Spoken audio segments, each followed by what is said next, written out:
ਅੱਜ ਤਾਂ ਠੰਡਾ ਹੀ ਮੌਸਮ ਹੈ। 9th ਕਲਾਸ ਦੇ ਸਾਰੇ ਸਟੂਡੈਂਟਸ ਨੂੰ ਸਤਿ ਸ੍ਰੀ ਅਕਾਲ। ਅਸੀਂ ਯੂਕਲਿਡ ਦਾ ਚੈਪਟਰ ਪੜ੍ਹ ਰਹੇ ਹਾਂ ਔਰ ਅੱਜ ਅਸੀਂ ਜਿਹੜੀ ਅਸਾਈਨਮੈਂਟ 77 ਆ ਇਹਦੇ ਵਿੱਚ ਕੁਝ ਉਹਨਾਂ ਦੇ ਸਵੈ ਸਿੱਧ ਤੇ ਮੂਲ ਧਾਰਨਾ ਮਤਲਬ ਐਗਜ਼ੀਅਮਸ ਦੇ ਪੋਸਟੂਲੇਟਸ ਪੜਾਂਗੇ। ਪਹਿਲੀ ਗੱਲ ਉਹਨਾਂ ਨੇ ਇਹ ਕਹੀ ਆ things which are equal to the same thing are equal to one another। ਕਹਿਣ ਦਾ ਮਤਲਬ ਇਹ ਆ ਕਿ ਜਿਸ ਤਰ੍ਹਾਂ ਸਾਡੇ ਕੋਲੇ ਇੱਕ ਪਾਸੇ ਆਪਾਂ ਆਲੂ ਤੋਲੇ ਤੇ ਉਹ ਆਲੂ 3 ਕਿਲੋ ਹੋ ਗਏ ਤੇ ਖੰਡ ਤੋਲੀ ਉਹ ਵੀ 3 ਕਿਲੋ ਹੋਈ। ਮਤਲਬ ਆਲੂਆਂ ਦਾ ਭਾਰ 3 ਕਿਲੋ ਦੇ ਬਰਾਬਰ ਆ ਤੇ ਖੰਡ ਦਾ ਭਾਰ ਵੀ 3 ਕਿਲੋ ਦੇ ਬਰਾਬਰ ਆ। ਇਹ ਆਲੂ ਤੇ ਖੰਡ ਦੋਵੇਂ ਜਾਣੇ 3 ਕਿਲੋ ਭਾਰ ਦੇ ਬਰਾਬਰ ਨੇ।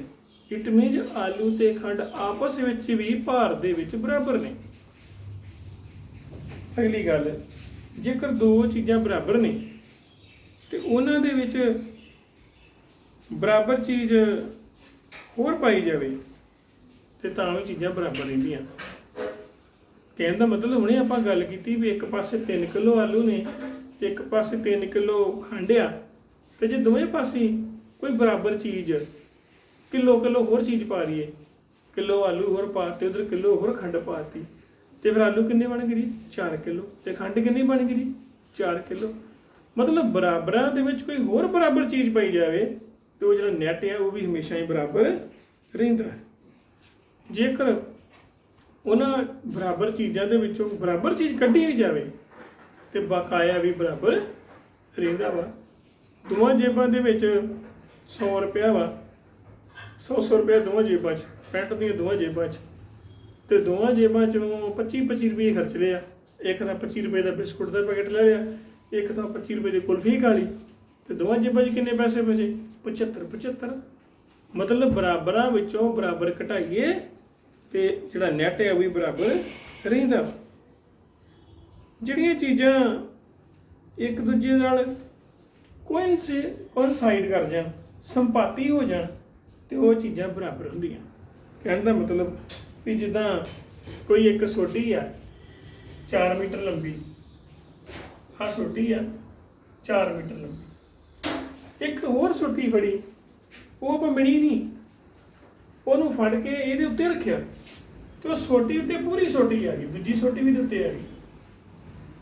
ਪਹਿਲੀ ਸੋਟੀ ਕਿੰਨੀ 4 ਮੀਟਰ ਇਹ ਸਾਨੂੰ ਪਤਾ ਸੀ, ਦੂਜੀ ਸੋਟੀ ਦੇ ਉੱਤੇ ਰੱਖੀ ਜਦੋਂ ਉਹ ਵੀ ਉਹਦੇ ਉੱਤੇ ਬਰਾਬਰ ਆ ਗਈ, ਕੋਇਨਸਾਈਡ ਕਰ ਗਈ, ਸੰਪਾਤੀ ਹੋ ਗਈ, ਮਤਲਬ ਦੂਜੀ ਸੋਟੀ ਵੀ ਕਿੰਨੀ ਹੋਏਗੀ 4 ਮੀਟਰ। ਅੱਗੇ ਦਾ whole is greater the part, ਬੜੀ ਵਧੀਆ ਗੱਲ ਹੈ। ਜਿਹੜਾ ਹੋਲ ਆ, ਹੋਲ ਮਤਲਬ ਸਾਰਾ, ਉਹ ਵੱਡਾ ਹੁੰਦਾ ਗ੍ਰੇਟਰ ਕਿਹਦੇ ਨਾਲੋਂ? ਆਪਣੇ ਹਿੱਸੇ ਨਾਲ। ਗ੍ਰੇਟਰ ਦੈਨ ਪਾਰਟ ਕੀ ਮਤਲਬ ਹੈ ਜੀ ਇਹਦਾ? ਇਹਦਾ ਮਤਲਬ ਇਹ ਆ ਕਿ ਜਦੋਂ ਅਸੀਂ ਪੰਜਾਬੀ 'ਚ ਇਹਨੂੰ ਕਹਿੰਦੇ ਵੀ ਪੂਰਨ ਜਿਹੜਾ ਵਾ ਆਪਣੇ ਭਾਗ ਤੋਂ ਵੱਡਾ ਹੁੰਦਾ। ਪੂਰਨ ਮਤਲਬ ਜਿੱਦਾਂ ਇੱਕ ਰੋਟੀ ਆ ਪੂਰੀ, ਇਹਨੂੰ ਕਹਿੰਦੇ ਪੂਰਨ। ਇਹ ਹੋਲ ਆ ਸਾਰੀ ਰੋਟੀ ਤੇ ਜਿਹੜਾ ਭਾਗ ਆ ਪਾਰਟ ਆ ਉਹ ਕਿਹਦੀ ਇੱਕ ਬੁਰਕੀ ਆ। ਹੁਣ ਪੂਰੀ ਰੋਟੀ ਜਿਹੜੀ ਆ ਹਮੇਸ਼ਾ ਆਪਣੀ ਬੁਰਕੀ ਨਾਲੋਂ ਹੁੰਦੀ ਆ ਵੱਡੀ ਹੁੰਦੀ ਆ। ਕਹਿਣ ਦਾ ਮਤਲਬ ਪੂਰਨ ਆਪਣੇ ਭਾਗ ਤੋਂ ਹਮੇਸ਼ਾ ਹੀ ਵੱਡਾ ਹੁੰਦਾ ਹੈ। ਅਗਲੀ ਗੱਲ ਹੈ, ਇੱਕ ਹੀ ਵਸਤੂਆਂ ਦੇ ਦੁਗਣੇ ਇੱਕ ਦੂਜੇ ਦੇ ਬਰਾਬਰ ਹੁੰਦੇ ਹਨ। ਹੁਣ ਸਾਡੇ ਕੋਲੇ 4 ਸੇਬ ਤੇ 4 ਕੇਲੇ ਨੇ, 4 ਸੇਬ ਤੇ 4 ਕੇਲੇ ਤੇ ਦੋਨੋਂ ਗਿਣਤੀ ਵਿੱਚ ਬਰਾਬਰ ਨੇ। ਜੇ ਇਹਨੂੰ ਡਬਲ ਕਰ ਦਈਏ ਤੇ ਕਿੰਨੇ ਬਣ ਗਏ ਜੀ 8 ਸੇਬ 8 ਕੇਲੇ ਤੇ ਬਰਾਬਰ ਹੀ ਰਹੇ। ਕਿਸੇ ਬਰਾਬਰ ਗਿਣਤੀ ਨੂੰ ਡਬਲ ਕਰ ਦਈਏ ਤੇ ਉਹ ਵੀ ਆਨਸਰ ਬਰਾਬਰ ਹੁੰਦਾ। ਜੇ ਕਿਸੇ ਬਰਾਬਰ ਨੂੰ ਹਾਫ ਕਰ ਦਈਏ, ਅੱਧਾ ਕਰ ਦਈਏ, 4 ਦਾ ਘੇਰ ਦੇ 2 ਸੇਬ ਤੇ ਇੱਧਰ ਕਿੰਨੇ ਹੋਏ 2, ਤਾਂ ਵੀ ਇਹ ਕੀ ਰਹਿੰਦੇ ਜੀ ਬਰਾਬਰ ਰਹਿੰਦੇ ਨੇ। ਇਹ ਕੁਛ ਗੱਲਾਂ ਸਵੈ ਸਿੱਧ ਯੂਕਲਿਡ ਦੀਆਂ ਸਨ, ਐਗਜ਼ੀਅਮਸ ਯੂਕਲਿਡ ਦੇ ਸਨ। ਅੱਗੇ ਜਿਹੜੇ ਉਹਦੀਆਂ ਮੂਲ ਧਾਰਨਾ ਨੇ ਉਹ ਇਹ ਆ ਕਿ ਇੱਕ ਬਿੰਦੂ ਤੋਂ ਇੱਕ ਦੂਸਰੇ ਬਿੰਦੂ ਤੱਕ ਇੱਕ ਸਿੱਧੀ ਰੇਖਾ ਖਿੱਚੀ ਜਾ ਸਕਦੀ ਹੈ। ਦੇਖੋ ਇੱਕ ਸਾਡੇ ਕੋਲ ਬਿੰਦੂ ਆ, ਇੱਕ ਬਿੰਦੂ ਆ ਪੁਆਇੰਟ A ਤੇ ਪੁਆਇੰਟ B। ਪਹਿਲੀ ਗੱਲ ਤੇ ਕਰੀ ਵੀ ਜੇ ਪੁਆਇੰਟ ਇੱਕ ਹੀ ਆ, ਇਕੱਲਾ ਹੀ ਪੁਆਇੰਟ A ਹੈ, ਤੇ ਇਹਦੇ ਵਿੱਚੋਂ ਅਸੀਂ ਕਈ ਲਾਈਨਾਂ ਡਰਾ ਕਰ ਸਕਦੇ ਹਾਂ। Infinite many lines can be drawn through a single point।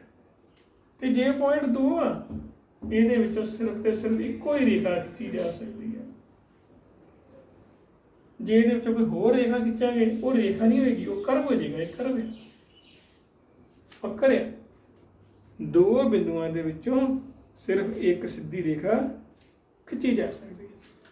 ਸਾਡੇ ਕੋਲ ਕੋਈ ਸ਼ਾਂਤ ਰੇਖਾ ਵਾ, ਇੱਦਾਂ ਇੱਕ ਲਾਈਨ ਹੈ, ਜੇ ਆਪਾਂ ਇਹਨੂੰ ਇੱਧਰ ਨੂੰ ਹੋਰ ਵਧਾ ਦਈਏ, ਇਹਨੂੰ ਹੋਰ ਇਹਨੂੰ ਵਧਾ ਦਈਏ, ਇਹ ਵੀ ਇੱਕ ਲਾਈਨ ਹੈ। ਮਤਲਬ ਇੱਕ ਲਾਈਨ ਨੂੰ ਆਪਾਂ ਅਨਿਸ਼ਚਿਤ ਰੂਪ ਜਿੰਨੀ ਮਰਜ਼ੀ ਉਹਨੂੰ ਵਧਾ ਲਈ ਤੇ ਜਿੰਨੀ ਇਹਨੂੰ ਮਰਜ਼ੀ ਵਧਾ ਸਕਦੇ ਹਾਂ। ਅਗਲੀ ਗੱਲ ਹੈ ਕਿ ਜਦੋਂ ਵੀ ਅਸੀਂ ਸਰਕਲ ਡਰਾ ਕਰਦੇ ਸੀ, ਛੋਟੇ ਬੱਚੇ ਜਦੋਂ ਉਹਨਾਂ ਕੋਲ ਪ੍ਰਕਾਰ ਹੁੰਦੀ ਸੀ ਕੰਪਾਸ, ਤੇ ਪਹਿਲਾਂ ਉਹ ਜਿਹੜੀ ਸੂਈ ਦੀ ਤਾਂ ਫਿਕਸ ਕਰਦੇ ਸੀ, ਪਹਿਲਾਂ ਤਾਂ ਉਹ ਸੂਈ ਲਾ ਕੇ ਰੱਖਦੇ ਸੀ। ਜੇ ਉਹ ਸੂਈ ਨਹੀਂ ਗੀ ਲੱਗਣੀ, ਸੂਈ ਉੱਠਦੀ ਫਿਰਨੀ ਆ, ਤੇ ਚੱਕਰ ਨਹੀਂ ਬਣਦਾ ਹੁੰਦਾ ਨਾ। ਪਹਿਲਾਂ ਤੇ ਐਸ ਸੂਈ ਨੂੰ ਨੱਪ ਕੇ ਰੱਖਣਾ ਤੇ ਕੰਪਾਸ ਖੋਲ ਕੇ ਤੇ ਚੱਕਰ ਲਾਉਣਾ। ਹੁਣ ਚੱਕਰ ਲੱਗਾ ਕਿ ਤਾਂ ਪਹਿਲਾਂ ਸੂਈ ਨੂੰ ਨੱਪਿਆ, ਇੱਥੇ ਨੱਪ ਕੇ ਰੱਖਿਆ, ਫਿਰ ਕੰਪਾਸ ਖੋਲੀ ਆ। ਜਿੰਨੇ ਜਿਹੜੇ ਕੰਪਾਸ ਨਹੀਂ ਖੋਲਾਂਗੇ ਚੱਕਰ ਨਹੀਂ ਬਣਨਾ। ਉਹ ਜਿਹੜਾ ਜਿੰਨੀ ਖੋਲੀ ਆ ਉਹਨੂੰ ਆਪਾਂ ਕਹਿੰਦੇ ਅਰਧ ਵਿਆਸ। ਚੱਕਰ ਕਿੱਦਾਂ ਬਣਦਾ ਵਾ? ਸਾਡੇ ਕੋਲੇ ਇੱਕ ਤੇ ਸੈਂਟਰ ਹੋਣਾ ਚਾਹੀਦਾ, ਕੇਂਦਰ ਹੋਣਾ ਚਾਹੀਦਾ, ਦੂਜਾ ਸਾਡੇ ਕੋਲ ਕਿਹੜਾ ਰੇਡੀਅਸ। ਰੇਡੀਅਸ ਮਤਲਬ ਅਰਧ ਵਿਆਸ। ਉਹਨਾਂ ਚਿਰ ਸਾਡੇ ਕੋਲੇ ਚੱਕਰ ਨਹੀਂ ਬਣ ਸਕਦਾ। ਆ ਸਾਰੀਆਂ ਆਪਾਂ ਕਹਿੰਦੇ ਵਿਆਸ। ਇਸ ਪਾਸੇ ਤੋਂ ਲੈ ਕੇ ਉਸ ਪਾਸੇ ਤੱਕ ਨੂੰ ਕਹਿੰਦੇ ਵਿਆਸ, ਡਾਇਆਮੀਟਰ। ਅੱਧੇ ਨੂੰ ਕਹਿੰਦੇ ਅਰਧ ਵਿਆਸ।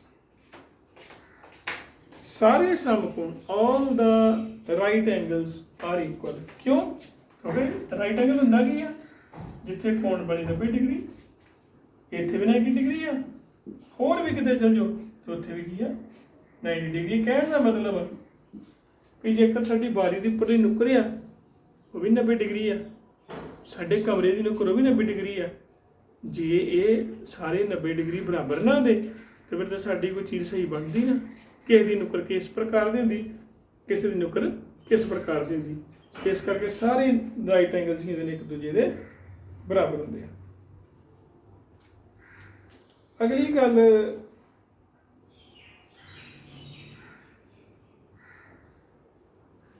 ਇਹ ਕਹੀ ਗਈ ਆ, ਕਹਿੰਦੇ ਆ ਵੀ ਦੋ ਲਾਈਨਾਂ ਨੇ,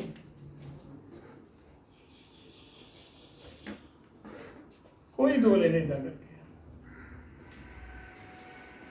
ਔਰ ਇਹ ਦੋ ਲਾਈਨਾਂ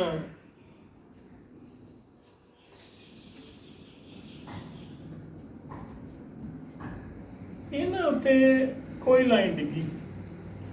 ਆ ਸਾਡੇ ਕੋਲ ਦੋ ਲਾਈਨਾਂ ਸੀ, ਥੋੜੀਆਂ ਹੋਰ ਤੁਹਾਨੂੰ ਗੱਲ ਸਮਝ ਆ ਜੀ। ਇਹਦੇ ਤੇ ਕੋਈ ਲਾਈਨ ਡਿੱਗੀ ਇੱਦਾਂ ਕਰਕੇ। ਜਦੋਂ ਇਹ ਲਾਈਨ ਡਿੱਗੀ, ਆਹ ਦੋ ਲਾਈਨਸ ਨੇ, ਇਹਨੂੰ ਕਹਿੰਦੇ ਟਰਾਂਸਵਰਸਲ ਲਾਈਨ, ਕਾਂਟ ਵੀ ਰੇਖਾ। ਇਹਨਾਂ ਨੇ ਕੱਟਿਆ ਨਾ, ਇੱਥੇ ਕੋਣ ਬਣਿਆ। ਇੱਕ ਪਾਸੇ ਦੇ ਆਹ ਕੋਣ ਹੈ, ਕੋਣ ਨੰਬਰ 1 ਤੇ ਕੋਣ ਨੰਬਰ 2।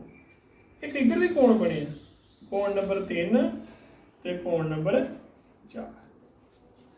ਉਹ ਕਹਿੰਦੇ ਆ ਵੀ ਇਸ ਪਾਸੇ ਦੇਖੋ ਕੋਣ ਵੱਡੇ ਨੇ, 90 ਤੋਂ ਵੱਡਾ ਕੋਣ ਆ, ਆ ਵੀ 90 ਤੋਂ ਵੱਡਾ ਕੋਣ ਆ।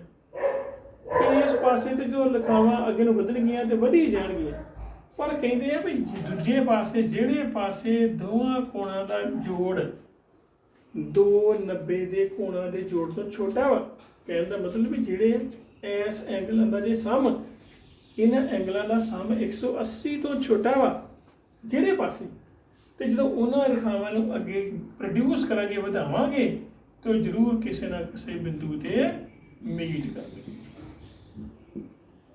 ਤੇ ਜਿੱਧਰ ਦੋਵਾਂ ਕੋਣਾਂ ਦਾ ਜੋੜ 180 ਤੋਂ ਵੱਡਾ ਵਾ, ਦੋ 90 ਵਾਲੇ ਕੋਣਾਂ ਤੋਂ ਵੱਡਾ ਵਾ, ਇਹਨਾਂ ਦੇ ਮੂੰਹ ਖੁੱਲ ਗਏ ਆ, ਇਹ ਤੇ ਐ ਨਹੀਂ ਤੁਰੇ ਜਾਣੇ ਤਾਂ ਨੂੰ, ਪਰੇ ਪਰੇ ਨੂੰ ਤੁਰੇ ਜਾਣੇ ਦੂਰ ਦੂਰ, ਇਹ ਕਦੀ ਵੀ ਨਹੀਂ ਮਿਲਦੇ। ਇਹ ਸੀ ਉਹਨਾਂ ਦੀ ਜਿਹੜੀ ਆ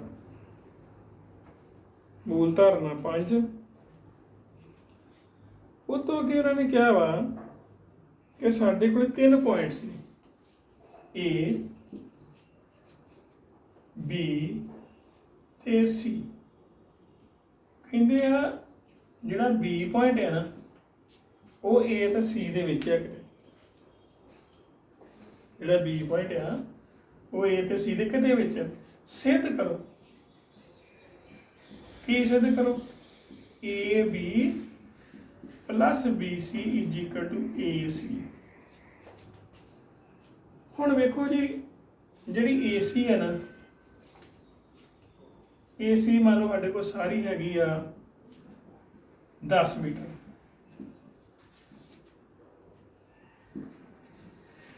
ਹੁਣ ਹੋਇਆ ਕਿ ਵੀ ਜਿਹੜੀਆਂ ਇੱਕ ਸੋਟੀ ਸੀ ਸਾਡੇ ਕੋਲ AC 10 ਮੀਟਰ, ਇੱਕ ਸੋਟੀ ਹੈ ਸਾਡੇ ਕੋਲ AB, ਇੱਕ ਸੋਟੀ ਹੈ BC, 3 ਸੋਟੀਆਂ ਹੈ ਸਾਡੇ ਕੋਲ। ਇੱਕ ਸੋਟੀ ਤੇ ਪੂਰੀ ਹੋ ਗਈ 10 ਮੀਟਰ ਲੰਬੀ, ਤੇ ਸਾਨੂੰ ਪਤਾ ਲੱਗਾ ਵੀ ਜਿਹੜੀ ਆ AB ਸੋਟੀ ਆ ਤੇ BC ਸੋਟੀ ਨੂੰ ਜਦੋਂ ਆਪਾਂ ਜੋੜ ਕੇ ਇੱਥੇ ਰੱਖਦੇ ਆ ਨਾ, ਪਹਿਲਾਂ AB ਸੋਟੀ ਲਾਉਨੇ ਆ ਫਿਰ BC ਸੋਟੀ ਲਾਉਨੇ ਆ, ਤੇ ਉਹ ਬਿਲਕੁਲ A ਤੇ C ਨੂੰ ਕੋਇਨਸਾਈਡ ਕਰਦੀ, ਸੰਪਾਤੀ ਹੋ ਜਾਂਦੀਆਂ। ਇਹਦਾ ਮਤਲਬ ਕੀ ਕਹਿਣ ਦਾ ਮਤਲਬ ਵੀ ਆ AB ਮੇਰੇ ਕੋਲ 7 ਮੀਟਰ ਤੇ ਆ 3 ਮੀਟਰ। 3 ਸੋਟੀਆਂ ਹੀ, ਪਹਿਲਾਂ ਇੱਕ ਸੋਟੀ ਵੱਡੀ ਰੱਖ ਲਈ, ਉਹ ਸਾਡੇ ਕੋਲ ਸੋਟੀ ਜੀ 10 ਮੀਟਰ, ਉਹ ਜੀ A ਤੇ C ਸੋਟੀ, ਉਹ ਜੀ 10 ਮੀਟਰ। ਫਿਰ ਮੈਂ ਲਈ ਜੀ A ਤੇ B ਸੋਟੀ, ਉਹ ਕਿੰਨੀ ਜੀ 7 ਮੀਟਰ। ਇਹਨੂੰ ਚੁੱਕ ਇੱਥੇ ਰੱਖਿਆ ਤੇ ਇੱਥੇ ਤੱਕ ਪਹੁੰਚ ਗਈ। ਫਿਰ ਮੇਰੇ ਕੋਲ ਸੋਟੀ ਇੱਕ B ਤੇ C, ਉਹ ਹੀ 3 ਮੀਟਰ, ਉਹਨੂੰ ਵੀ ਚੁੱਕ ਕੇ ਰੱਖੋ ਵੀ ਇੱਥੇ ਪੂਰੀ ਪੂਰੀ ਆ ਗਈ। ਕਹਿਣ ਦਾ ਮਤਲਬ ਜਿਹੜੀਆਂ ਆਹ 2 ਸੋਟੀਆਂ ਸੀ ਜਦੋਂ ਇਹਨਾਂ ਨੇ ਮਿਲਾ ਕੇ ਉੱਤੇ ਰੱਖਿਆ ਤੇ ਹੋਇਆ ਕਿ A, B ਤੇ B, C ਜਿਹੜੀਆਂ ਦੋਵੇਂ ਸੋਟੀਆਂ ਹੀ ਨਿੱਕੀਆਂ, ਇਹ ਬਿਲਕੁਲ ਇਹਦੇ ਉੱਤੇ ਸੰਪਾਤੀ ਹੋ ਗਈਆਂ।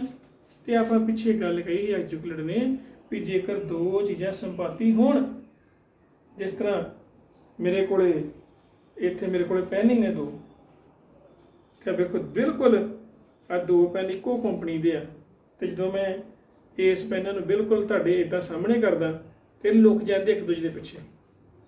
ਬਰਾਬਰ ਦੂਰੀਆਂ ਨੇ ਇਹਨਾਂ ਦੀਆਂ। ਇਹ ਦੂਰੀ ਬਰਾਬਰ ਕਿਉਂ ਆ? ਕਿਉਂਕਿ ਇਹ ਦੋਵਾਂ ਦੇ ਕੀ ਹੈ, ਸੰਪਾਤੀ ਆ, ਇੱਕ ਦੂਜੇ ਨੂੰ ਢੱਕਣ ਦੇ, ਇੱਕ ਦੂਜੇ ਨੂੰ ਪੂਰੇ ਪੂਰੇ ਆ। ਤੇ ਜਦੋਂ ਆਹ 2 ਰੇਖਾਵਾਂ AB ਤੇ BC ਨੇ ਵੱਡੀ ਸੋਟੀ ਨੂੰ ਢੱਕ ਲਿਆ, ਇਹਦਾ ਮਤਲਬ ਇਹਨਾਂ ਦੋਵਾਂ ਦੀ ਲੰਬਾਈਆਂ ਦਾ ਜੋੜ ਕਿਹਦੇ ਬਰਾਬਰ ਆ? AC ਦੇ ਬਰਾਬਰ। ਇਸ ਤਰ੍ਹਾਂ ਇਹਨੂੰ ਆਪਾਂ ਸਿੱਧ ਕਰਦੇ ਜੀ। ਔਰ ਅਗਲੀ ਗੱਲ ਟਰੂ ਫਾਲਸ ਦੀ, ਜਿਹੜਾ ਕਿ ਤੁਹਾਡਾ ਹੋਮਵਰਕ ਆ ਉਹਦੀ ਗੱਲ ਕਰਦੇ ਆ। ਪਹਿਲੀ ਗੱਲ ਇਹ ਹੈ, ਪਹਿਲੇ ਸਵਾਲ 'ਚ ਦਿੱਤਾ ਕਿ ਕੇਵਲ ਤੇ ਕੇਵਲ ਇੱਕ ਪੁਆਇੰਟ 'ਚ ਇੱਕੋ ਹੀ ਲਾਈਨ ਬਣਾਈ ਜਾਂਦੀ ਆ, ਇੱਕ ਪੁਆਇੰਟ ਨਾਲ ਗਿਣਤ ਲਾਈਨਾਂ ਬਣਦੀਆਂ, ਇਨਫਾਈਨਾਈਟ ਲਾਈਨਸ। ਪਹਿਲਾ ਫਾਲਸ ਹੈ। Any number of lines can be drawn from 2 distinct points. 2 ਵੱਖ-ਵੱਖ ਬਿੰਦੂਆਂ ਤੋਂ ਬਹੁਤ ਜ਼ਿਆਦਾ ਲਾਈਨਾਂ ਬਣਾਈਆਂ ਜਾ ਸਕਦੀਆਂ। ਸਹੀ ਹੈ ਕਿ ਗਲਤ ਹੈ? ਗਲਤ ਹੈ। ਇਹ ਗਲਤ ਹੈ। ਸਿਰਫ ਇੱਕੋ ਹੀ ਲਾਈਨ ਬਣਾਈ ਜਾ ਸਕਦੀ ਹੈ। ਜਿਹੜੀ ਕੋਈ ਸਟ੍ਰੇਟ ਲਾਈਨ ਆ ਉਹਨੂੰ ਆਪਾਂ ਦੋਵਾਂ ਪਾਸਿਆਂ ਨੂੰ ਜਿੰਨਾ ਮਰਜ਼ੀ ਵਧਾ ਸਕਦੇ ਹਾਂ। ਇਹ ਗੱਲ ਸਹੀ ਹੈ ਜੀ। ਜੇਕਰ 2 ਸਰਕਲ, ਇੱਕ ਕੜਾ ਵਾ, ਠੀਕ ਹੈ ਜੀ, ਇੱਕ ਹੋਰ ਕੜਾ ਲੈ ਕੇ ਉਹਦੇ ਉੱਤੇ ਰੱਖਿਆ, ਪੂਰਾ ਨੂੰ ਕੋਇਨਸਾਈਡ ਕਰ ਗਿਆ, ਸੰਪਾਤੀ ਹੋ ਗਿਆ, ਬਿਲਕੁਲ ਉੱਤੇ ਹੀ ਆ ਗਿਆ। ਜੇ ਇੱਕ ਕੜਾ ਦੂਜੇ ਉੱਤੇ ਪੂਰਾ ਬਰਾਬਰ ਪਾ ਜੇ ਤੇ ਦੋਵਾਂ ਦੇ ਰੇਡੀਅਸ ਜਿਹੜੇ ਆ 10 ਕਿਹੋ ਜਿਹੇ ਹੋਣਗੇ? ਬਰਾਬਰ ਹੋਣਗੇ ਕਿ ਵੱਖ-ਵੱਖ ਹੋਣਗੇ? ਬਰਾਬਰ। ਫਿਰ ਬਰਾਬਰ ਹੋਣਗੇ। ਠੀਕ ਹੈ ਜੀ। ਫਿਰ ਦੋਵਾਂ ਦੇ ਰੇਡੀਅਸ ਕਿੰਦੇ ਆ? ਬਰਾਬਰ। ਜੇਕਰ 2 ਸਰਕਲ ਸੰਪਾਤੀ ਹੋਣ, ਜਿੱਦਾਂ ਇੱਥੇ ਮੇਰੇ ਇੱਕ ਹੱਥ ਨੂੰ ਦੂਜੇ ਹੱਥ ਤੇ ਰੱਖਿਆ ਤੇ ਇਹਨੂੰ ਕਿਤੇ ਸੰਪਾਤੀ ਢੱਕ ਲਿਆ, ਜੇ ਮੈਂ ਇਧਰੋਂ ਦੇਖਦਾ ਤੇ ਫਿਰ ਉਹ ਦੂਜਾ ਨਹੀਂ ਦਿਖਦਾ, ਮੇਰੇ ਦੋਵੇਂ ਹੱਥ ਬਰਾਬਰ ਨੇ। ਅੱਗੇ ਗੱਲ ਕੀ? Parallel lines. ਸਮਾਂਤਰ ਰੇਖਾਵਾਂ ਕੀ ਹੁੰਦੀਆਂ ਨੇ? ਪੈਰਲਲ ਲਾਈਨਸ ਉਹ ਹੁੰਦੀਆਂ ਵਾ ਜਿਹੜਾ ਦੀ ਆਪਸੀ ਦੂਰੀ ਕਦੀ ਬਦਲੇ ਨਾ। ਜੇ ਇੱਥੇ 4 ਮੀਟਰ ਦੂਰੀ ਹੈ ਨਾ, ਇੱਥੇ ਵੀ 4 ਹੈ। ਜਿਹੜੀਆਂ ਲਾਈਨਾਂ ਆਪਸ ਵਿੱਚ ਨਹੀਂ ਮਿਲਦੀਆਂ, ਰੇਲ ਦੀਆਂ ਪਟੜੀਆਂ ਤੇ ਉਹ ਕੀ ਪੈਰਲਲ ਲਾਈਨਸ। ਅਗਲੀ ਗੱਲ ਪਰਪੈਂਡੀਕੂਲਰ ਲਾਈਨਸ। ਪਰਪੈਂਡੀਕੂਲਰ ਉਹ ਹੁੰਦੀਆਂ ਜਿਹੜੀਆਂ ਆਪਸ ਵਿੱਚ 90 ਦਾ ਕੋਣ ਬਣਾਉਂਦੀਆਂ ਉਹ ਪਰਪੈਂਡੀਕੂਲਰ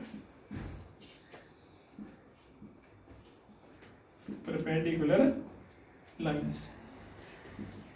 ਆ ਗਈ ਪੈਰੇਲਲ ਲਾਈਨਸ। ਸਿਰਫ ਆ ਦੋ ਲਾਈਨਾਂ ਨੇ ਪੈਰੇਲਲ, ਲਾਈਨ ਐਲ ਤੇ ਲਾਈਨ ਹੈ ਸਮਾਂਤਰ। ਇਹ ਕਿ ਨੇ ਪਰਪੈਂਡੀਕੂਲਰ, ਇਹਨਾਂ ਨੂੰ ਬੋਲਦੇ ਆ ਪੰਜਾਬੀ ਸਮਲੰਬ, ਲੰਬ ਰੇਖਾਵਾਂ, ਲੰਬ ਰੇਖਾ। ਅੱਗੇ ਗੱਲ ਕੀਤੀ ਵਰਗ ਦੀ।